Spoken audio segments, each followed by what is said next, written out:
One. Okay, cool. We live. Good evening, everybody. Great to have you join us tonight. As we mentioned last week, we're going to do kind of an impromptu special edition tonight session on Black men and Trump and life after Trump is what we're calling it. Black men discuss life after Trump. Last week we were going to do kind of I hear myself talking. I was really sorry. It's all good. And so, everybody, if you've been tuning in to From His Lips to Her Ears these last few weeks, we have just had a phenomenal time talking about Black men raising daughters. And so, each of us either have a daughter or are super connected to a young girl who we're raising.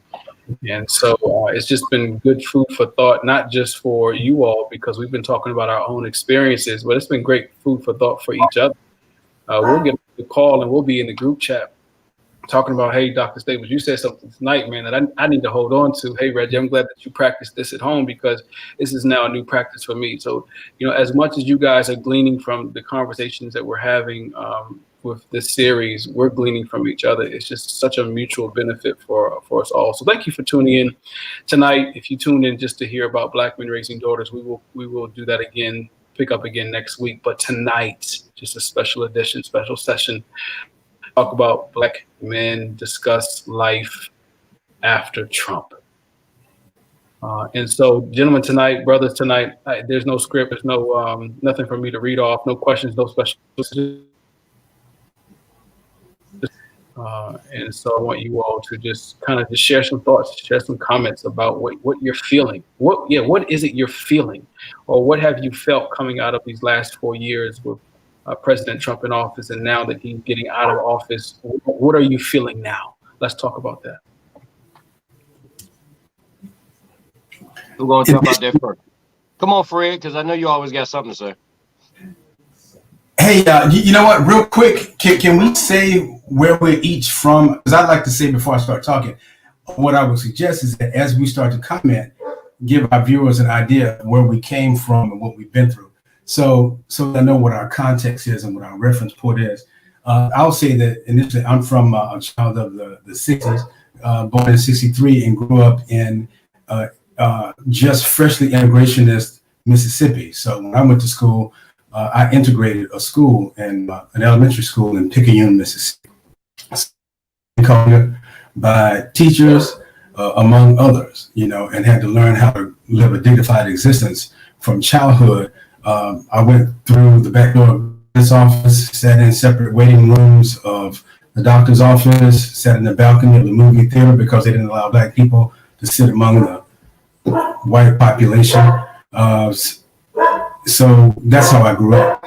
Initially, back to your question, Brother Doctor, initially, when I will say, starting with the George Floyd incident, I was a little bit relieved to finally see masses of people start to give attention to the plight of young Black men in America at the hands of violent police officers, racist police officers, and just at the hands of a system that turned a blind eye to it, and while at the same time unfairly incarcerating us. I realized as well that, to have people call me and ask me if I was all right was cool, but that's not the end of the story.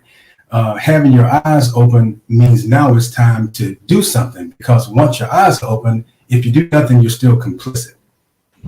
So whether you understand what real racism is or not, and I mean the systemic nature of racism, the institutionalized nature of racism, the legislative and judicial nature of racism in America, whether you understand all of that or not, once your eyes are open, and I'm talking to white people and some of us Black people who didn't really understand that racism still exists and thrives in America.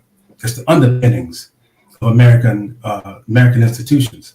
Once you discover what we've been going through for hundreds of years now, it's time for you to educate yourself further and participate in being, as a matter of being anti-racist, not just to denounce racism, but to actively do things to help thwart racism, to help undo a favorable situation or an unfavorable situation for a Black person or any other minority.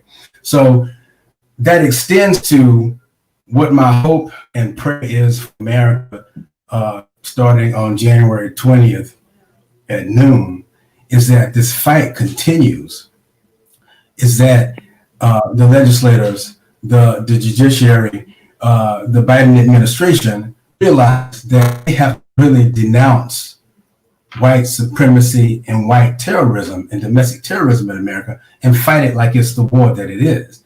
I also hope that all of us who helped elect President-elect Biden realize the impact that we have when we vote. You cannot complain about, as a constituent, you cannot complain about your congressman, your councilman, the judges in your district, your school system, if you don't participate and make your voice known. If you don't get in the game, don't complain from the sidelines, you know what I mean, about the people playing. Get in there, make a difference, because God knows it was clear. If America can elect its first Black president, America could get rid of Donald Trump. And what we have to do as a nation, young people and old, Black people, minorities, underserved communities, everybody who's less thought of in America, we need to realize there's power in our vote, and we need to pay attention to elections, even on the local level, because that's where things impact you most immediately. So just beware, be woke, be active, be diligent, be a good citizen, handle our business. Was I on mute the whole time? No, not at all. You good, bro? Sorry about that rant, man. I've been waiting to say that to somebody. It's a never-ending struggle, though. Yeah. Let's all weigh in, man. And then once we all weigh in, man, let's just have some real good dialogue, man, because I think there's a lot of stuff that we probably want to say, and we actually say to people in our house because we feel safe. But I think feeling safe is where we go wrong. We got to start having conversations that are uncomfortable, because if not, we ain't gonna get it right. So let's just air it out, and then let's have some dialogue about what we said. Yeah, Lamar. First of all, I got a plate of Brussels sprouts and some grilled chicken. I already know. Go and get it in your system, because once you get it in your system, you turn different. I haven't even touched it yet, though. I just want to let you know I ain't touched it yet. It's like the red Spider-Man versus the black Spider-Man. I don't know which one you are. Just eat first, and we're gonna figure it out. It's both.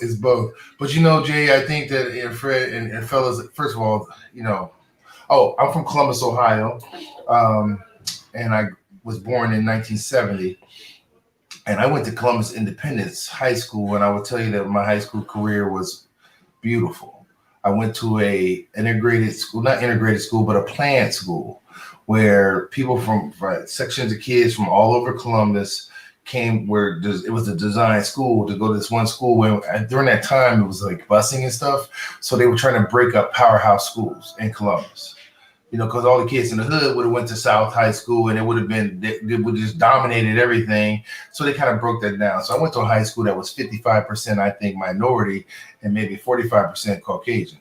But we all was from different neighborhoods. So, if you went to my high school, we was all cool. So I didn't, and my next door neighbor was Dr. Gregory Thomas, who worked at Ohio State, and he is I think he is African psychology of African American psychology, something like that. One of my mentors back in the day. So what has this done for me, bro? I swear to you, I've been trying to figure out how I was gonna say this, right, without sounding like an ass.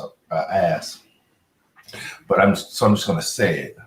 I think it just really doesn't. We are not allowed to have excuses. I think that we have to hold each other accountable and almost go back to some old school where if I see a young man out of pocket, that I can say respectfully, "Hey, young brother, like pull yourself together." I think it's an opportunity for us to go old school and support each other and realize that it takes a village to raise a child. I now know that I've always known that I wasn't safe.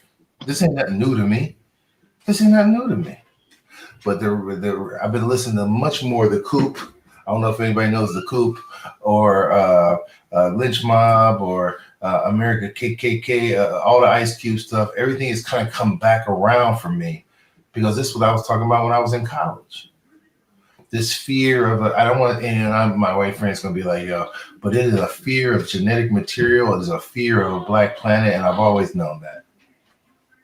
So, you know, understanding this about that genetic fear piece, and I can't, you know, I've only raised my son up to be a warrior of peace. And what I mean by that is come to the table like, hey, brother, I don't want that. And if you have to, bomb on him with no hesitation. And this is nothing new to me.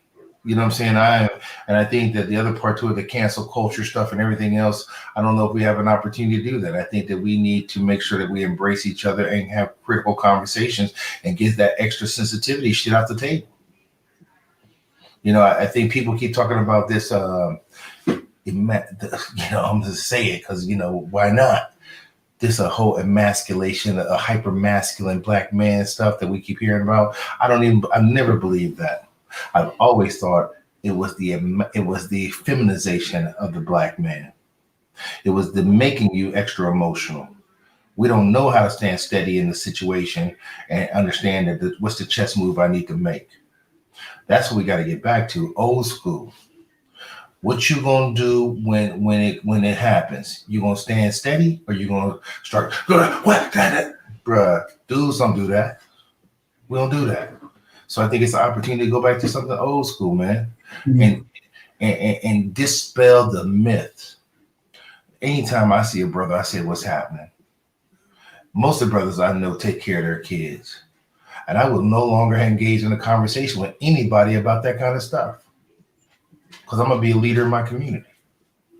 And I think it's our opportunity in our age group, after Trump now, before Trump, I don't give a shit, to take these young men and show them what it is. Because you got to remember, crack hit, and then everybody went from breaking to selling crack.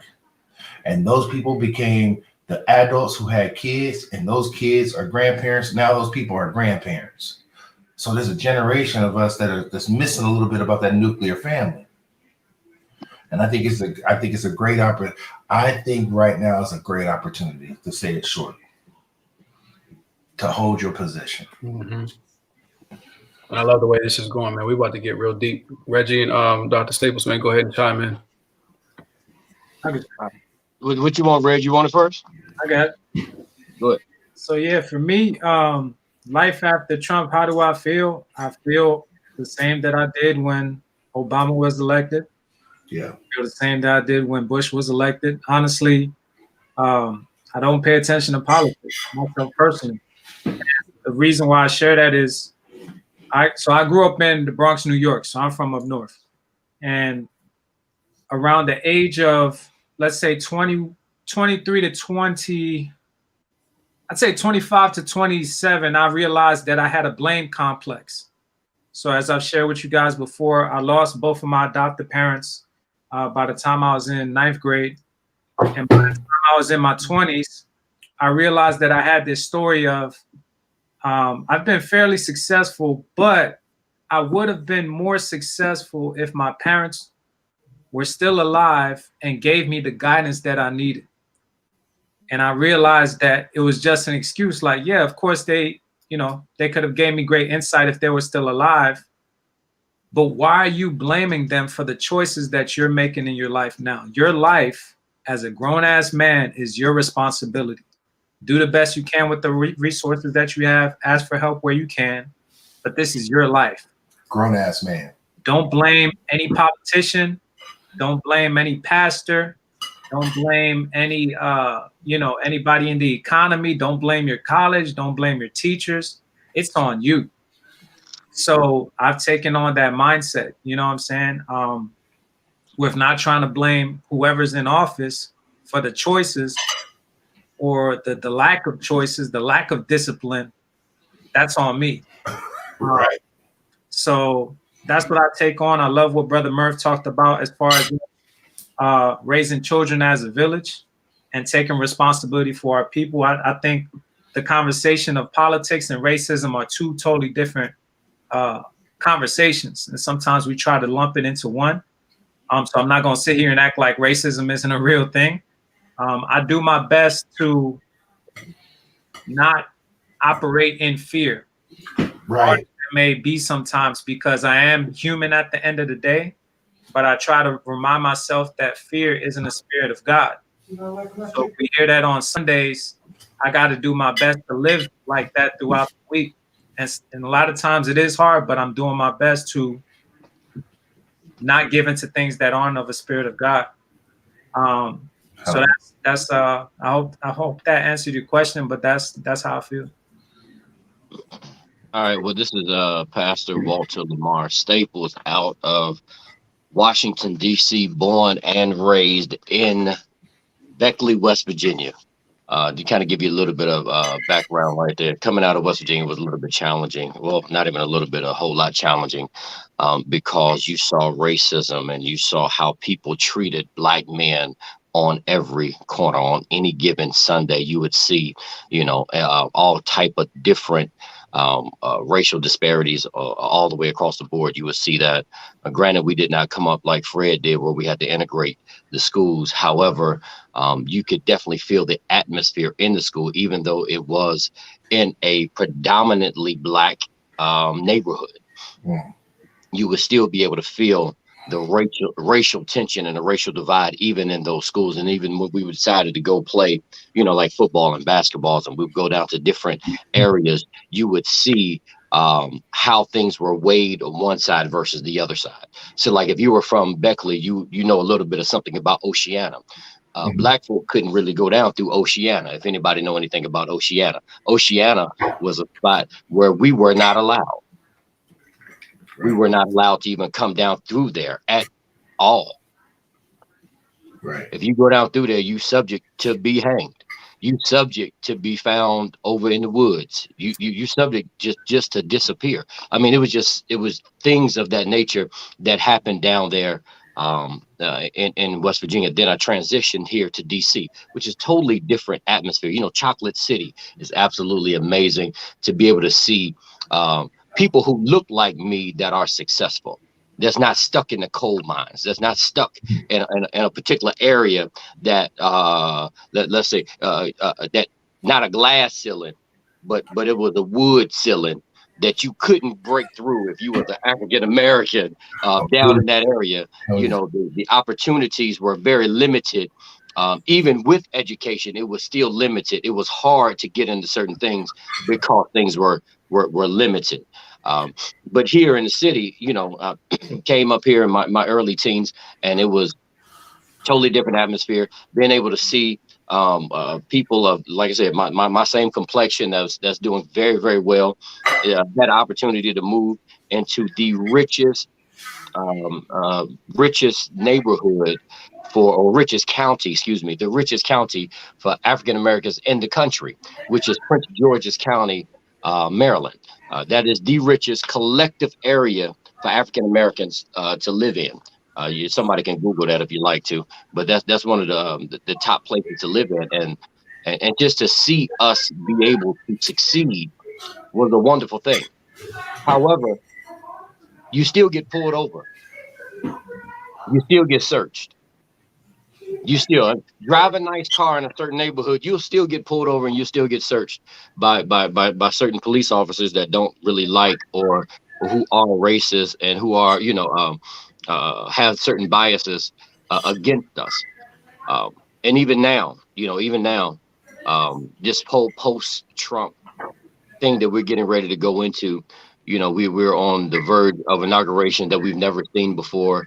He's not even trying to acknowledge that he even lost the race. He's not trying to do anything at all.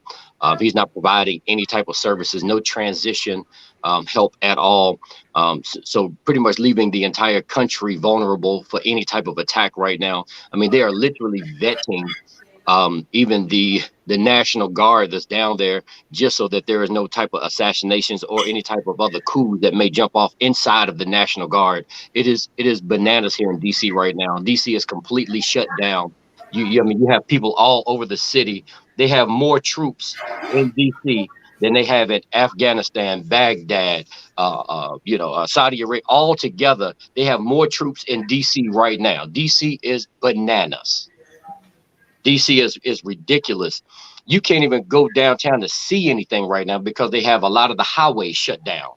Military police walking around with long rifles, and it's a scary thing to see. I heard Reg talk about the fear factor of it, because you have to understand that even we're in Chocolate City, as they would say, Chocolate City, but we don't have control.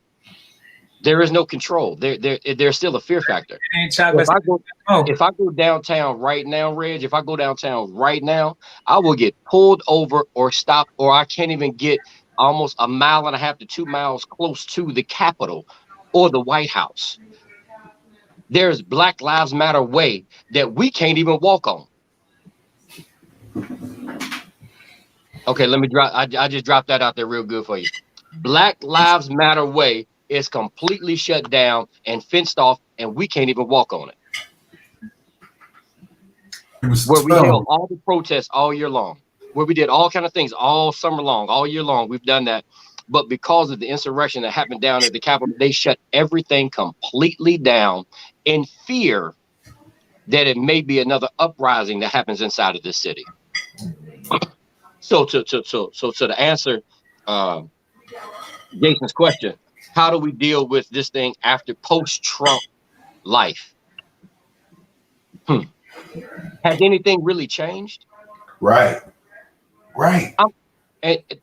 People might think I'm absolutely crazy. They might think I'm crazy for even saying this statement right here. And I'm probably going to get emails and text messages. I'm sure I'm going to get a lot of stuff for what I'm getting ready to say.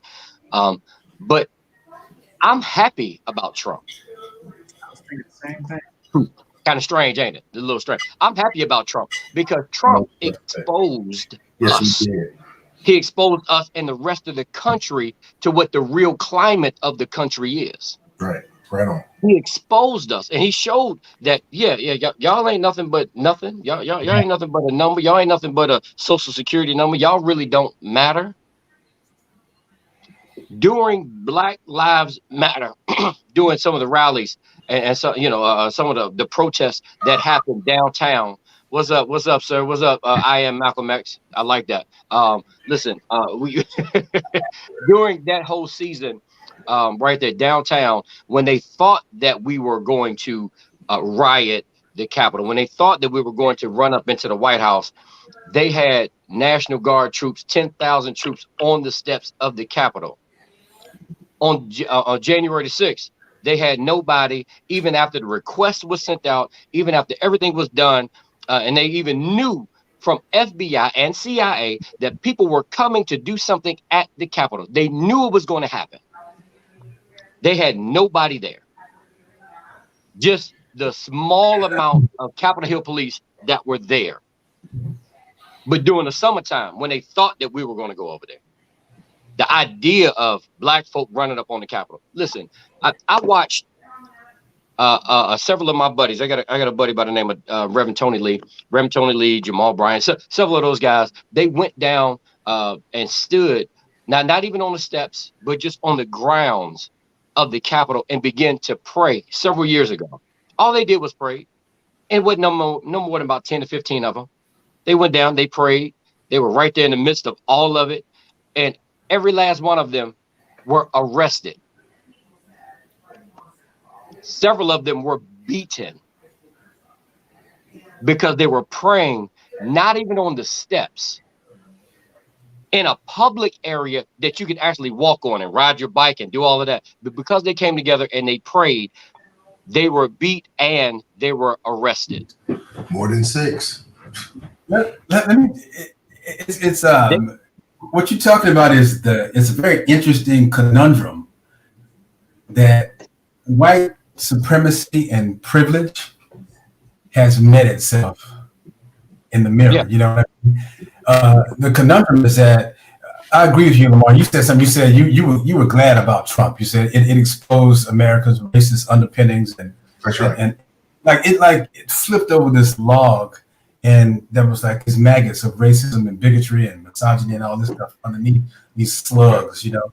But and I understand what you said when what you mean when you say basically what you said was America got the president she deserved, right? Based on America's underpinnings, America's foundation, America got rich on the backs, the blood, the sweat, the tears, the babies, the families, generations of black people, right? Yeah. And all of that stuff, that white, and then on top of that, even after black folks were emancipated slowly, you know, they still were white people in America still endeavored to maintain a yoke around black people's necks and to keep them in their proverbial place, right? With all kind of laws from Jim Crow laws to, you know, name some other effort to undermine the progress of black people. Folks don't realize that Reconstruction after the emancipation of black folks actually was working until white people realized it and was resentful and undermined it. And that has been the goal since, is to keep this segment of society under their proverbial thumb. So when you say you get it and you don't mind Trump, I get it, because he's the president that we deserve, simply because, number one, we didn't participate the way we should have in Trump's election, and we helped. We were complicit in that. Number two, folks who have been the underpinnings of this racist institutions in America, the white supremacy and bigotry that still lasts for the past hundreds of years.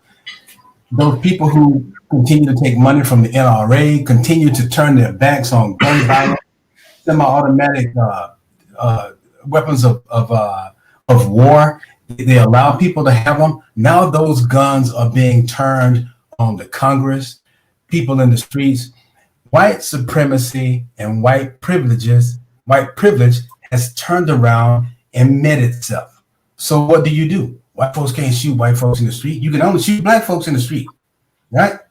You can't just turn around and machine gun white people. Everybody knows that. You can machine gun off white people, but you just can't kill white people who protested, right? So white supremacy and white privilege created the Frankenstein monster of white supremacy and white privilege. And now this monster has gone off the rails and is standing there with their guns, their Second Amendment rights, with our president, our good president, Donald Trump. Although he hasn't, sadly, he's the president of the United States, and I'm an American. He's never considered me his constituent, nor have I ever been, but nevertheless, he's never considered himself the president for all of America. But nevertheless, the Frankenstein monster of white supremacy and racism has turned around and faced its master. Now what? Hey, y'all, if you're just joining us for the first time tonight, we're 25 minutes into a great discussion, Black men discussing life after Trump. Reggie Abreu, Dr. Staples, Eric Murphy, Frederick Robertson, and I am Malcolm X, a.k.a. Corey Hughes. Gentlemen, tonight we're just airing it out there, putting it out there, what we feel about this last 4 years and what to expect moving forward. Corey, go ahead and chime in, brother, and then we're going to have a chance to really kind of touch in on what everybody has already said thus far. Corey, I've had a chance to follow some of the things you've been saying on social media, brother, and I'm just grateful to see brothers who have acquired great businesses, great leadership, great followers, not afraid to say what it is they feel. I think that if, you know, and Dr. Staples can attest to this, because he leads a large congregation. Sometimes we get into these leadership positions and we feel as if we have to succumb to whatever the norm is so that we don't lose our post or our position, right? But I'm seeing in this season great leaders like Dr. Staples and great leaders like Corey Hughes who lead large businesses and large congregations are like, yo, this is what it is. Whether you like it or not, you're going to hear it from me. So, Corey, if you could just share some of the things that you real quick. I know Corey going to have something very profound. I know he is, because I am Malcolm X. I just watched that this morning and got excited about it. And we're going to talk about a little bit of Dr. MLK as well. He said something that just that set in my spirit so heavily. But one of the things that, if I can just drop something real quick, and then I'm gonna turn it over to Corey. The church has to stop sugarcoating the truth.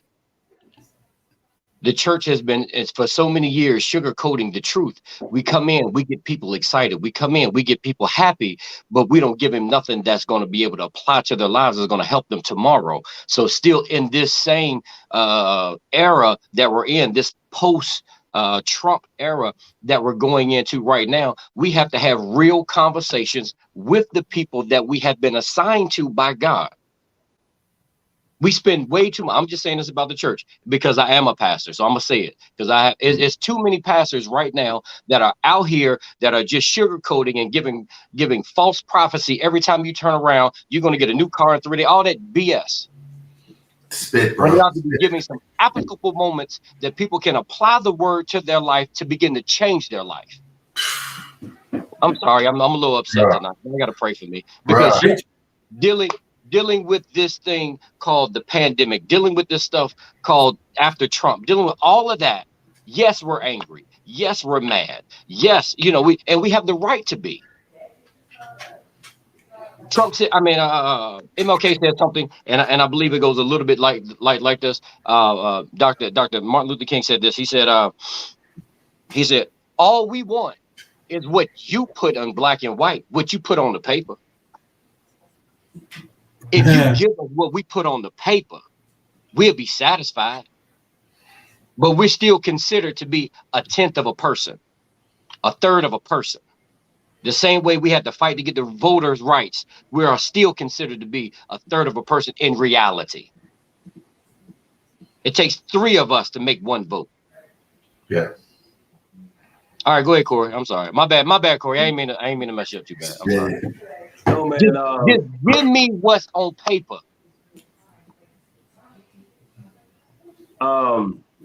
Man, first of all, man, it's good to see you guys, man. I missed y'all, man. It's been a crazy couple of weeks, man. God has been good. Of course, our business is up and running. Trucking company is good. Married life, so it's been a little busy, man. I'm just happy to see.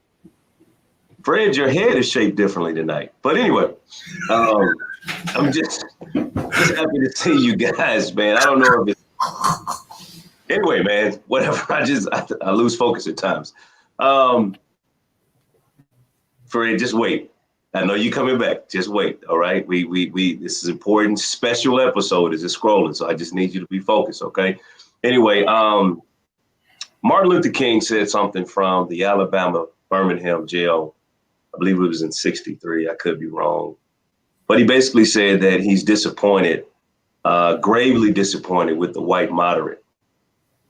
He said it's not the citizens of white council. He's not the Ku Klux Klan, but it's the white moderate who is more devoted to order. What we saw with this whole Trump election was what we call white lash. And so they were upset that a black man was running this country and they wanted to take back over this country. And they put somebody in office that emboldened the silent bigot. It emboldened that person that had radical views, but yet they were moderate. It exposed. I want to echo what Dr. Staples says, man. I'm grateful for Donald Trump. Because the hardest thing, Reggie, is to go into a bar fight with Lamar and Fred and to think that if something pop off, both of them are going to fight with me, only to discover that Murph ain't really with me. Fred is, but Murph isn't. What Trump really exposes the people that are really with us and the people that are with us because it's convenient. If you look at the phrase Black Lives Matter, it was almost like going in church and cussing from the pulpit for many years, that people were infuriated with the term, but white lives matter too. As a matter of fact, they created a term called Blue Lives Matter. And the interesting oxymoronic moment that took place at the U.S. Capitol is the very people that penned and coined the phrase Blue Lives Matter. Yes, sir. Killed a police officer. They assaulted police officers. So this Blue Lives Matter, this White Lives Matter thing was not necessarily about them being included, but it was more so about exclusion. Black Lives Matter only when we say they matter. And they had a problem with that. They ostracized Colin Kaepernick for kneeling on a football field to protest police brutality. But yet half of the country is split down the middle. Thousands of people stormed the U.S. Capitol because they were upset that their guy didn't get elected. Trump exposed a deep-rooted issue. Yeah. Trump exposed a hairline fracture in the mindset of our communities. And I want to suggest that it is not just the white moderate, Reggie, that is an issue, but it is also the black moderate that is even a bigger issue. I was on Clubhouse, man, with a young man. I won't expose his name, but sometimes I've discovered, Lamar, that when you get on other people's platforms, sometimes the best thing to do is just to simply be silent.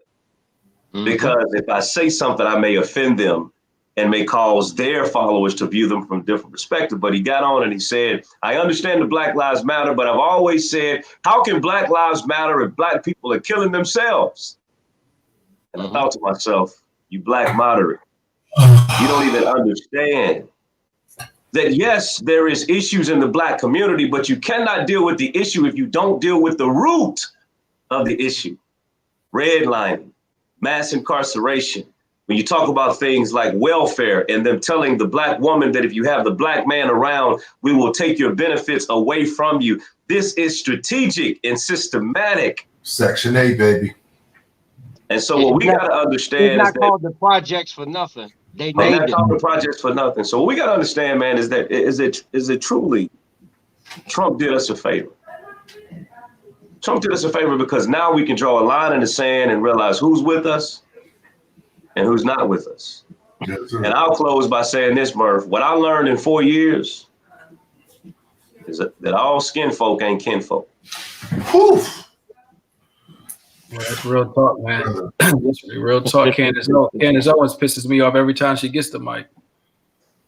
You know, man, I challenged Candace Owens on Twitter. I challenged her on Facebook. Because listen, man, when they talk about the Black Lives Matter and that type of stuff, man, I listen. It's two things I know for sure. I know Bible and I know politics. I know that stuff like the back of my hand. So we can talk about it. We can talk about it. And Candace does a lot of sensationalism. And what she does, she panders to her base of Black moderates. That's right. And white folks that don't want to see the advancement of Black people. That's right. That's what she does. And so, and it is that person, in my opinion, Staples, it is that person that poses the most danger to the African-American community. It is the agent that has been flipped, that is in the community, but not for the community. Corey, I got to ask you a question, bro. And I want to, bros, Jay, I hope you don't mind me asking this, and you're going to know what I'm talking about, kind of, and you're going to know why I'm saying it the way I'm saying it. So how do you, in this time period, you have, like, I work on a Division I campus, right? So I'll just say, if you're on a campus or someplace, or you're at work or whatever, and you dealing with, damn, how do I do this, Jason? So you dealing with stuff that the resources are supposed to be there for your people, and the people who are in control of some of those resources look like you. How do you address it without being the one who blew up the spot? You know what I'm saying? Because you're gonna have to build the spot, but how do you do it in a way where you're not? Do you feel me? Like, no, I get you, man. In a barrel, but really, what you're saying is you can't sell dope in my community, or you have a job to do. How do you do that when you don't have no power, really? Well, no, you got power. You got power called voice and influence. Bishop Jakes told me something years ago. For those that don't know, when the officers was killed in Dallas, they accused my brother and myself of doing it. So we hit the national platform, CNN, Fox News, all over the place. FBI was trailing us, tapped our phone. I'm on the black extremist list right now, Robinson. Whenever I go out the country, I'm always held up in customs because it was so much easier for them to believe that an organizer of a peaceful protest was complicit in the killing of cops because it fit the narrative. It fit the narrative of the Black Lives Matter group being a terrorist group. And what people have to understand is that, and I'm getting to your question, Murph, but I want to set a foundation here No, I that appreciate there's a difference between the Black Lives Matter movement and the Black Lives Matter organization. Yes, The sir. Bible says that the root to all evil is money. And I know a lot of people that started out with great intentions but got bought out. And when they got bought out, they changed their methods and they changed their message. And so I am no longer part of the Black Lives Matter organization, but I am an ambassador for the movement. With that being said, what I need you to understand is that sometimes, Murph, this is what Bishop told me. He saw me on the platform and he said, I'll never forget one time he called me, Staples, and he said, I just want to check on you to make sure you hadn't turned to Nat Turner, because I'm passionate about my people. But he said, you have to learn how to speak to people with passion, but it is not perceived as anger. And so you speak to it and you pray about it and you ask God to give you the right way to say this that will convict their heart. I'm gonna do it one more time. The Bible says that the king's heart is in the Lord's hands. And so when you see something wrong, when I mentor these kids, I say, when you see something, you say something. Not only say something, but it is you are charged to do something, because it may be somebody who's supposed to change the world that needs those resources that are being held up by a Black moderate, that nobody's there to challenge them. And so you've got to figure out a way to challenge them and blow up the spot, sometimes without using a bomb. The Black moderate. Thank you. I just gotta say, just real quick, if you wrap something around your head or like a bath towel or something, you will look like the Taliban. I am not lying to you. You would straight up look like the damn Taliban. Look at it. Fred, Been waiting all night. Fred been waiting. Look at him. You gonna let him frog me like that, Jason? You cannot tell me y'all don't see All night. it. Look, if he wrap something around his head right now, God. grab it nearby. Is it a throw right there by you on the couch? I'm gonna get one and I'm gonna wrap it up before I leave. Put your hand right there over his eyebrows and just imagine that. That's I'm about Taliban, Afghani, terrorists.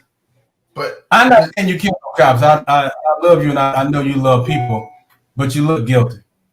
let me. Can I ask another? I gotta ask another question, Jason, for everybody. I'm just wondering. So, what advice would you give? What advice would you give that 20-some-year-old dude who's trying to figure out what to do right now? Like, how do you tell that dude to stand when maybe he has not seen that, or when he has seen it, it's been a negative role model? And like, how do you tell that? How do you tell that dude to come in to get mentoring from Lamar, or to get, because I'm not gonna be vulnerable with another. You know what I'm saying? How do you help that dude understand that that's strength in this current climate? Because one of the things that I think it was either Reggie, you said, like, you ain't trying to live with fear. And if you live with fear, Fred, it's gonna mess up your heart. It's gonna mess with everything. You're gonna be stressed. Cortisol levels gonna be crazy. So how do you help a kid who's learned to be to love stress? Yo, Murph, open that question up to everybody. I'm asking Address it to everybody. brothers, how do we do that? How do we help a young man who has become conditioned to enjoy the stress of life, or not enjoy, but to be he's conditioned to that environment, to that hormonal cocktail, to do what you talk about, do something different, find courage in that to be uncomfortable and find courage, not walk with fear and find courage, but walk with discomfort and find courage. How do you do that? I think it's exactly what Brother Malcolm said. We have the power. Yeah, but these dudes, it's a t-shirt to these dudes, though. It's a t-shirt. We have the power. You talked about earlier how we had to go back to the village mindset. Mm-hmm. But what I believe has happened in our nation is that everybody's looking to the left and right to wait for that person to be the one that pops it off and makes the change, or ask the question that needs to be asked. Nice. Nobody's saying, I'm the one. I'm going to be the one. And if everybody took on that attitude of, yo, I'm going to be the one, we all took a step forward, and we all took on one person in our community to mentor, we all have something that we could bring to the table. Like how you've been talking about really emotional intelligence. You got it, brother. I'm 36 and I'm just really taking my baby steps in emotional intelligence. How you talked about when something happens and I can't allow myself to emotionally get wrapped up in it, and I have to use my logic That's to right. make the decision and remain calm. That's something I'm just learning because nobody just sat me to the side and said, hey, Reg, you can't think from your emotion. You have to. You get what I'm saying? Yeah, yeah. You're talking the chess game, bro. You're talking the chess game. All these skill sets and resources, we can't keep waiting for someone who has a history of never giving it to us to now give it to us because there's a new president. If they do, that's a cherry on top. Right. We have all the resources that we've ever needed. We can keep building on it. And yes, we still have to fight for, like our brother Staples said, for what has been promised to us that we should have. Right. But in the meantime, we are the resource. We are the resource. I'm looking at 5 brothers on the screen, man, y'all are the GOAT in what y'all do in every industry that y'all in. Y'all are the GOAT. He said, You shouldn't be calling You are special. You are somebody. I'm trying to keep my face straight. That's dirty. Hey, I'll sign it for you. I'll sign it for you. He got my card. He got my card. I'll sign it for you. Oftentimes, Reg and Murph, because I heard Murph said earlier in the show that it takes a village to raise, and he's absolutely right. He takes a village to raise, but oftentimes in certain communities, such as the one that I actually pastor in, you have several generations of people and children who were never groomed to even respect the next level. Yes, bro. So then it takes a lot to even get into the ear of those who are there. Yeah. But I did learn one thing. The more that I can be an example, the more that I can begin to help, the more that I can begin to love. Love will always drive out hate. And the moment that you begin to love somebody and be genuine about it and still be able to be real from the perspective where they're coming from, then you're able to really begin to how can I say, raise, it takes a village to raise someone, begin to create change the hearts and change the mindsets of those who have been poisoned. Yes. And have been living in a moment or era of toxic environment for so long. Yes, sir. Because oftentimes the toxicity is something that is passed down from generation to generation. And because they never saw or never had a role model, because they never even desired to have a role model. And that's oftentimes that's what it is. And some of the role models that they have are toxic as well. It was the fella that was on the block. It was the guy that had the money. It was a dude that had the best sound system in their car. That was their role model. That's who they looked up to. I want to be like him, but you didn't know that he ran with the biggest gang in the neighborhood. He ran the neighborhood over here. He had 4 blocks down the street. You never knew that, and then you got close to that. So therefore, now it becomes a generational cycle that then happens. And it's hard to break a generational cycle, or as we call it in the church. And as that guy down there in the corner, I am Malcolm X, would talk about a generational curse. That's right. It's hard to begin to break that generational curse. And one, it takes God, and of course it takes love. And one thing that I often say is that we have to extend the same grace that God gave us to create some form of change. You have to extend that same grace. I appreciate that, bro. I don't know if I was a father yet. I'm not quite sure what the year was, but Charles Barkley was still playing basketball. And I remember him saying, there was a commercial where he said, "I'm not a role model." And I just remember being very disappointed to hear him say that. Charles had a bad boy persona, and they were feeding into that. I suppose the marketers, whoever, were feeding into that bad boy persona. And to have him say, "I'm not a role model," was kind of disappointing, because everybody's role models.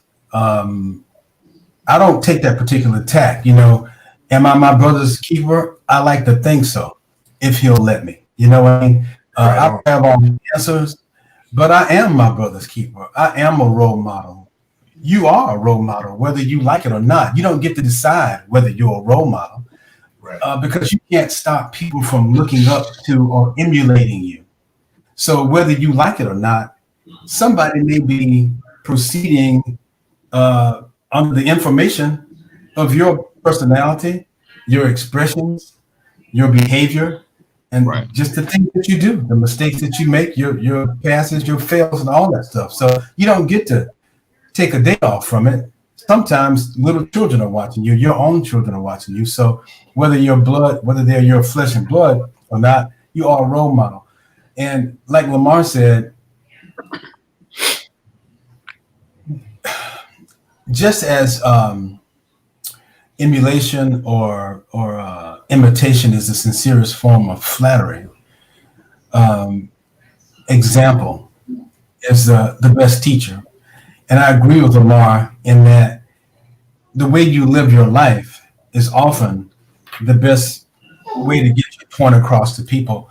I think it's important to realize as well that just telling somebody you got to man up, toughen up, be smarter, make better decisions, do this or that is not enough. It takes an investment in time with people to realize some benefit or that some strides are made in a person's maturity or understanding of just how much better they can be, just, reach their fullest potential. So don't expect to make changes and inroads and make people who you think they ought to be in a minute. It takes sometimes a lifetime, for your example, for somebody to either be saved by Christ or to just avoid the abyss, Yeah, one of the things I want to add is just the power of influence. And I think I heard a few of you use that theme tonight. And just the brothers on the call, man, we are anomalies. And I know that we don't like to say that we are anomalies, that we're set apart, that we're peculiar, right? But again, the Bible says that, right? We're peculiar people. But truthfully, the six of us, man, I mean, black men who weren't raised with a silver spoon in their mouth, who have worked hard and by society standards, are doing well for our life, live well, drive well, eat well, can vacation where we want, right? And when we want, we don't have to worry about 2 weeks a year. We take it when we want it. That's because we worked hard to get to this place, the six of us, right?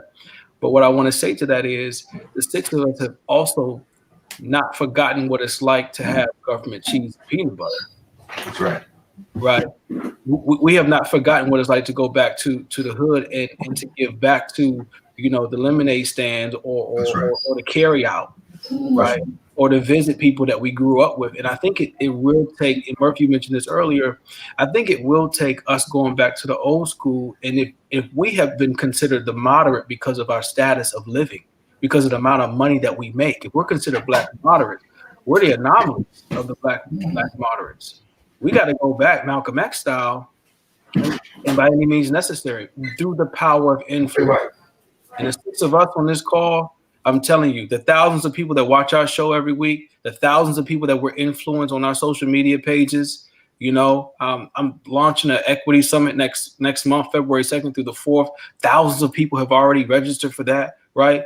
People from all across the nation, over 140 speakers are going to be talking about how we can make our communities more equitable, right? Talk about influence, man. That's exactly what the six of us do. And it's really going to take the six of us to recognize our power and our influence and really bring about that change, because it ain't going to happen from the quote unquote moderates who left the hood, don't ever want to return, and actually think that they're white. Shit. Check this out. How do you reach those kids, those people? Because it's funny that you say think of them. Because when I grew up, like I said, born in '63, integrated in elementary school, Bertie Rice Elementary School in 1969, and lived through. I mean, they had diners with Clan Country on the window. You know what I mean? There was nothing covert about this. All right. when I grew up, there was a side of town called white folks called the Quarters, right? It wasn't until I was in college, I think, that I realized that that reference was shortened up from nigger quarters, which was another form of slave quarters, probably back in the day. So it was like, I grew up with it. It was so common and so accepted that some white classmate in the second or third grade said, "Oh, you live in the quarters?" Like, yeah, I live in the quarters, because that's all it was ever called, the quarters, right? By any white person. It was only afterwards that I realized that. When I grew up, black people were so, I still remember my mother and I walking on the sidewalk and watching 70-year-old black men get off the sidewalk because a mother and her 8-year-old daughter were walking towards them. And Yeah. black people were not looking up at white people anymore, except for my parents, who were educated, college degrees, educators.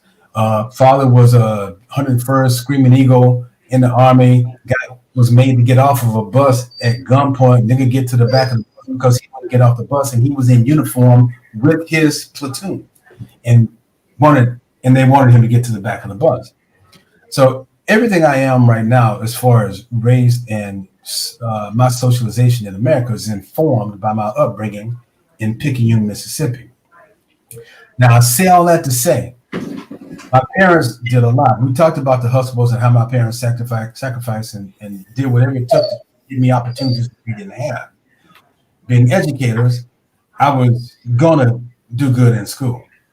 But when you have kids who do well in school and other people think it's being white to make good grades, what do you tell children that don't have the examples of men like you, or young men like I was, say, when I was 14, 15, 16 on the honor roll or whatever, just because I wanted to be competitive? If A's were there to be made, why should I make a D, C, or F, if I could make an A? That's how I was brought up. But so many of my peers refused to actually be my peers, academically, because they thought I was trying to be white. The other thing is this: around that time, after all of the getting beat in the head, bit by dogs and hosed down and stuff like that, we finally get a chance to go to school with white folks. And I see black people sitting in the smallest, darkest, little bitty area that they can possibly find away from white people. When I've been taught by my parents, everything is, you do not have to get off this damn sidewalk. And I'm holding my hands with my mom, and I'm seeing old black men getting off the sidewalk, and my mom saying to me, "You don't have to leave the sidewalk," and we just keep walking. That's what informed my dignified existence nowadays. That's what I try to impart to young people. You're talking about a situation at work, the young people at work. I tell them, I'm on your side, but we're all getting evaluated. If we want to win, we need to win socially. We need to win professionally. We need to win spiritually. We need to win as a community, but we have to be on the same page, right? Right. When you're talking about a work situation, there's a hierarchy of things. You help me, I'm going to help you. I get to evaluate you highly. You say nice things about me, whatever. It doesn't even matter. But don't put me in a position where I have to manage you. Yo, bro, I wanted to say, so I've been doing psychotherapy for 20 years now, right? Which is crazy that I've been doing it for 20 years now. And I've seen a lot of brothers behind closed doors. A lot of brothers who have been surprised that I was a therapist, right? And if I could tell you one thing, I think that, with the people watching this, if there was something I would want to share with them that I think could be helpful for them during this time, is to recognize that you are unique, but you're not special. But there's something special about your genetic material. And my dad used to tell me, so, Fred, you're talking about this. My dad, Lamar, my daddy from McDowell County. He from Switchback, West Virginia. Woo! So you know what that's like.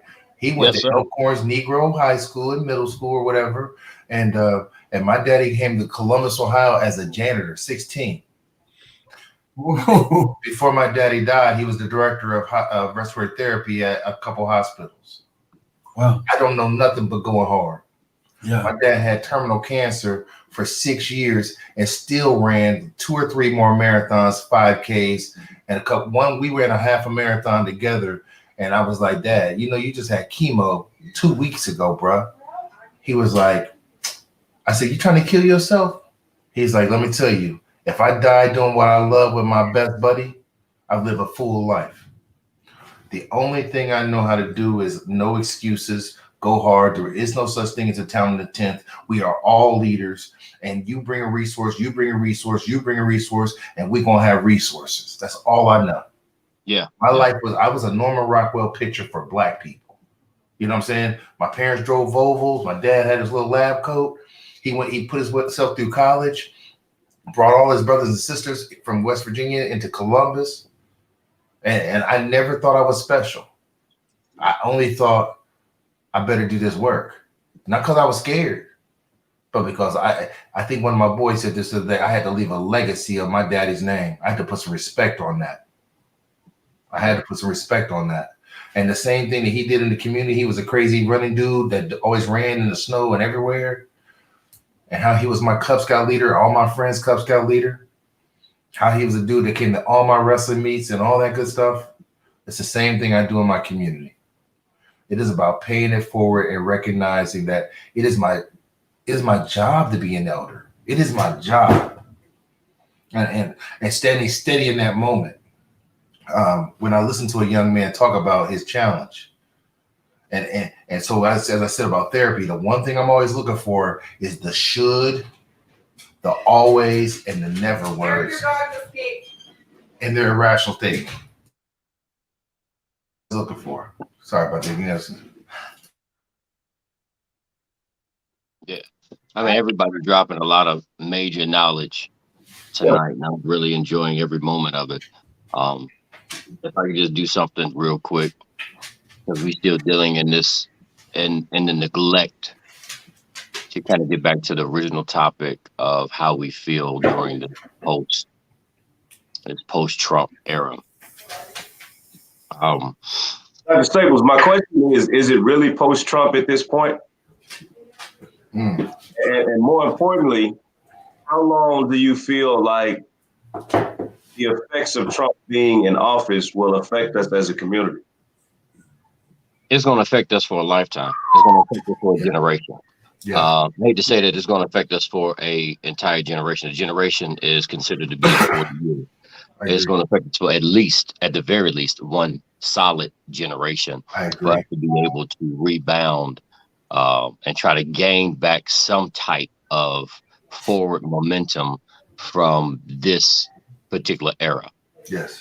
Because even right now, we are still in the middle of the worst 9/11 we've ever seen, and it's happening daily. Right.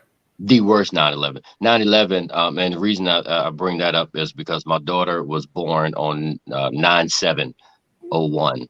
9/11. Lamar, I'm sorry. I think Fred just noticed my name change. But go ahead. Keep know going. he did. I've been saw it. I just wasn't gonna say nothing just yet. You squeezed out a heck of a head. Never mind. So I'm starting to wonder if you're an actual damn pastor or not, because that was some horrible things to say. I'm sensitive about my damn head. It's okay. It's it was a whole show back in the day called Coneheads. You just fit in. It's fine. We're gonna give you. Hey, like Morphin Mindy. My point. But y'all clowning tonight. I'm trying to. This is amazing. But we've been facing a 9/11 on a daily basis. I mean, actually more so than that. 9/11. I got a phone call because I used to work at the Pentagon. At the moment that the plane went into the Pentagon, or whatever conspiracy theorists would say, plane, bomb, bullet, whatever it was that went into the Pentagon. That was the actual entrance that I would walk into every morning. But if my daughter was not born at that particular time, I would have been walking into the building at that very moment that the plane hit. Damn. If it wasn't for her. And on 9/11, I get a phone call and they say, you need to come pick your wife and your daughter up right now, because anybody who can walk, we're kicking them out of the hospital because we have to get ready for the onslaught of injuries and issues that's going to come down the pipe. So I rushed all the way up through the city. Of course, the city shut down, driving on sidewalks, got sirens on, got my lights on, doing all kind of little crazy stuff, breaking all kind of laws just to get up there to get them. And on that day, 2,977 people died. 2,977 people died. And till this day, every 9/11, we have major events to bring back the memory of what happened. Memorials and stuff. Every 9/11, we have the same thing that happens people, you see it on all social media. You see it on every news broadcast. It's all over the place. But literally on the 16th of this month, we had 3,700 people die. On the 15th, 3,600 people died. On the 14th, 3,900 people died. On the 13th, 4,022 people died. On the 12th, 4,064 people died, all because of neglect that came out of that White House. Mm-hmm. This is something that's going to be with us for a long time because of the neglect, because of the issues, because of the things that were just ignored and passed over. And if I'm not mistaken, Fred can probably help me out with this one, over 62 or 64% of those are people of color. That there is a serious racial divide in our country, that it was ignored because of who we are. Because if it was somebody on the other side that's a little bit lighter than us, it would be memorialized the same way it was on 9/11, and they would have tried their best to stop it. But because the percentage was on the other side, they didn't stop it. They didn't even try to stop it. Matter of fact, they said go drink bleach.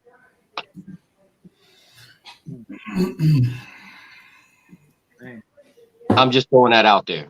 Hey, Fred, have you tried drinking the bleach? Anyway, Dr. Jason, man, I just want to appreciate you guys, man. Listen, I truly miss talking noise to Fred, Reggie, Dr. Staples, Merv, Jason. I asked that question for a reason, because I think that, we were 400 years is taken is in relation to the impact of Black people, slavery, and when we were brought over, mass incarceration, Jim Crow, all that stuff. I just think it's going to take a long time for us to really recover from this. And I think African Americans suffer daily from PTSD.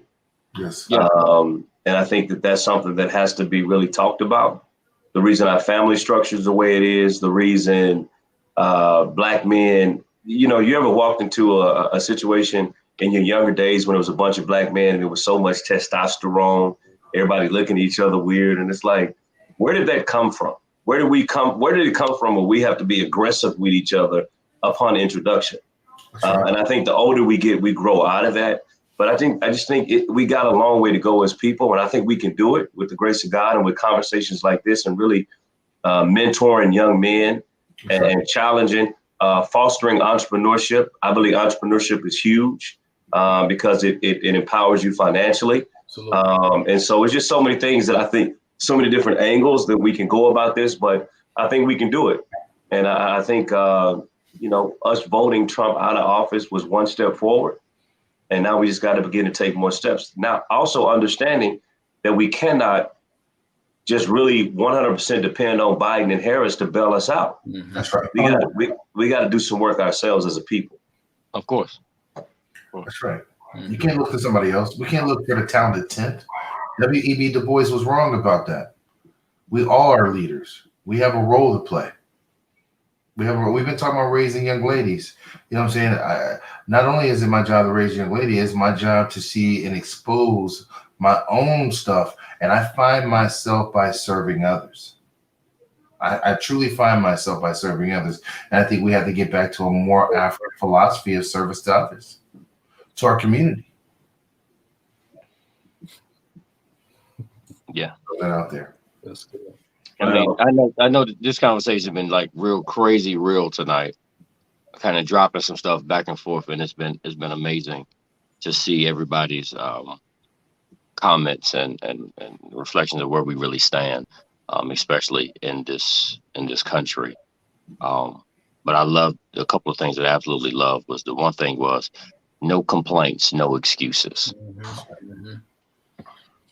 No complaints, no excuses.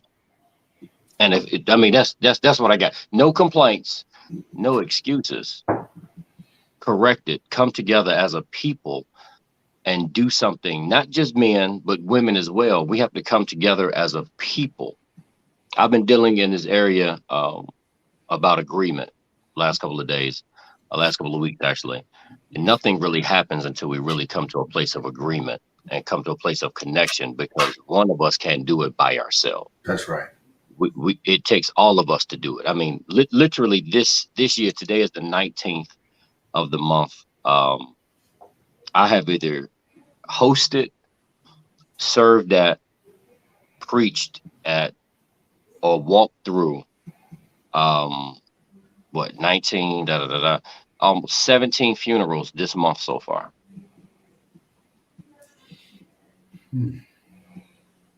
Not all from COVID. Not all from COVID, but I had 2 babies in the last 30 days. One that was 1-year-old done by gun violence. 2-year-old that was done by gun violence, and a 1-year-old that was beaten mercilessly by their mother that I was asked to serve over. There is something wrong when we as a people allow that to happen. So we have to come together and figure out a plan to make this work. Literally sat there, watched a young man die today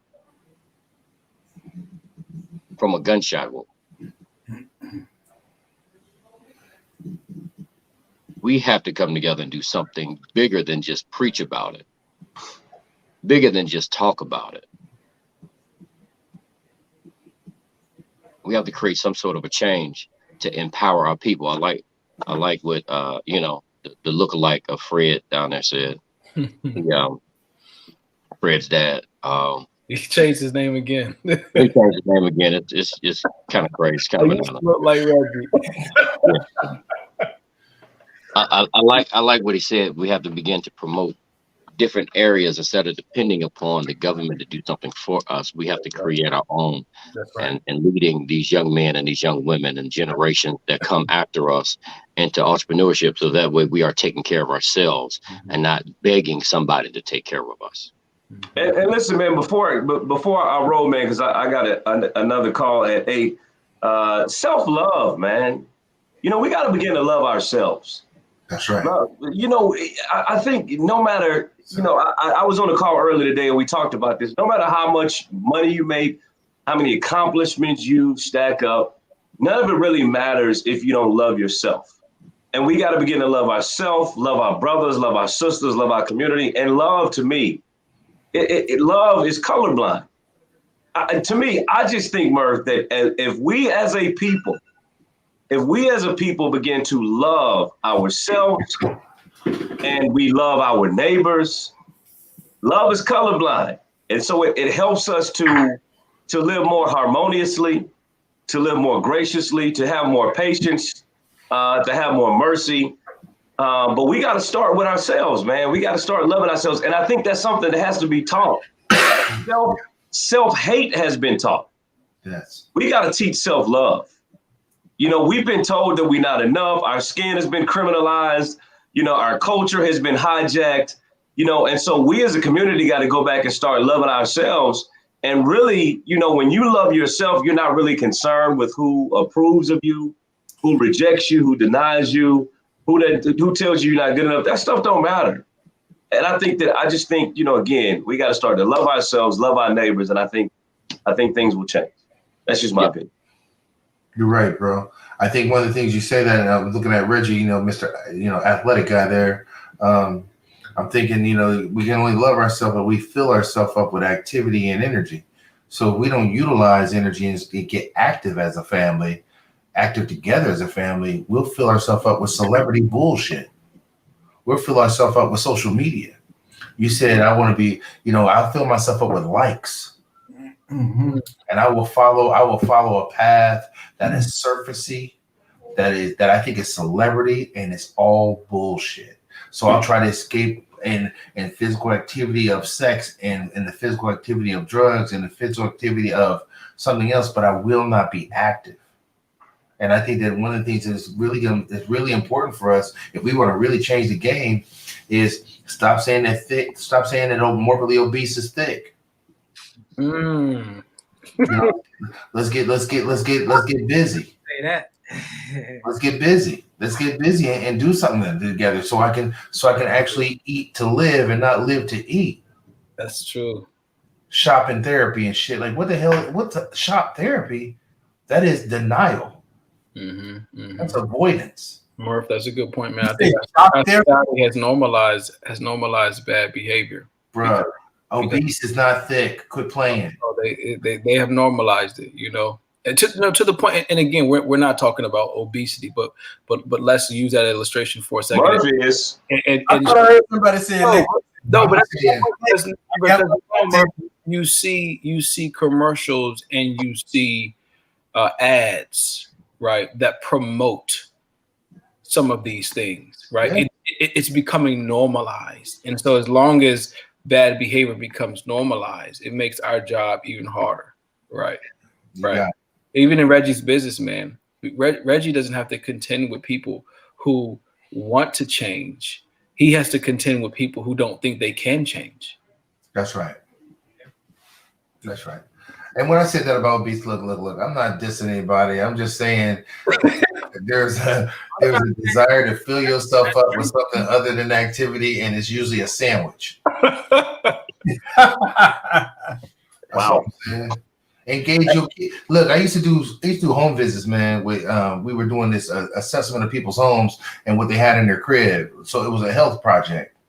And I'm telling you, we would go into people's houses and they would give their kid some sausages and a thing of ranch and sit them right in front of the TV. And that was supposed to be interaction. Mm-hmm. What kind of sausage? Jimmy Dean, I'm in West Virginia, bro.